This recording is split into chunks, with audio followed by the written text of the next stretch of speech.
Morning, Richard. I've got a few questions to ask you. Good morning. What is your opinion on this year's budget? My opinion is relatively negative. I think it's just a bunch of tax cuts that could be invested into the future, mainly the future of our environment, because it has no vision for Australia, as it's more like an election manifesto. And I have to be realistic. What parts will actually be implemented? Because there are no provisions to deal with the big structural problems. What is your opinion on the amount of road infrastructure projects announced? Steve, we shouldn't be endorsing more roads and the implementation of more road infrastructure in Victoria and Queensland. Instead, we should be enforcing and supporting more public transport, because as we know, public transport is much more beneficial to the environment. Thank you. What is your view on the amount of funding dedicated to eradicating red fire ants?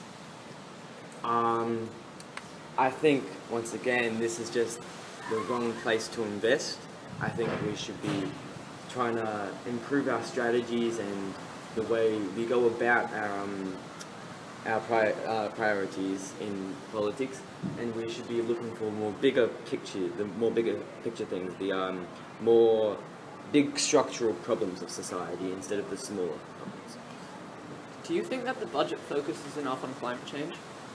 No, not at all. I think that the fact that Scott Morrison and the Liberal Party are too chaotic, too internal damage to focus on something of such high importance to the country, that we can't look at the economic aspect of climate change. We have to make sure all of our centered focus is on to heal our environment and to make sure that we start the trend to our surrounding low economic countries to help climate change in our society.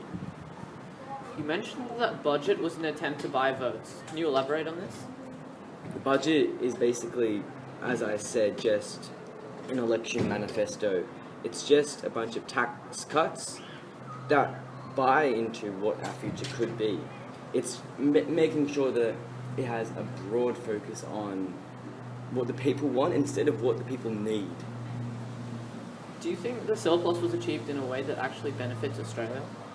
I don't think so. I think it will benefit us in the short term, but when we talk about the long term, I think Josh Frydenberg has tried to reduce the tax burden for working Australians, but they've forgotten what the real problem is, and that's the biggest moral problem of our century, and that is climate change.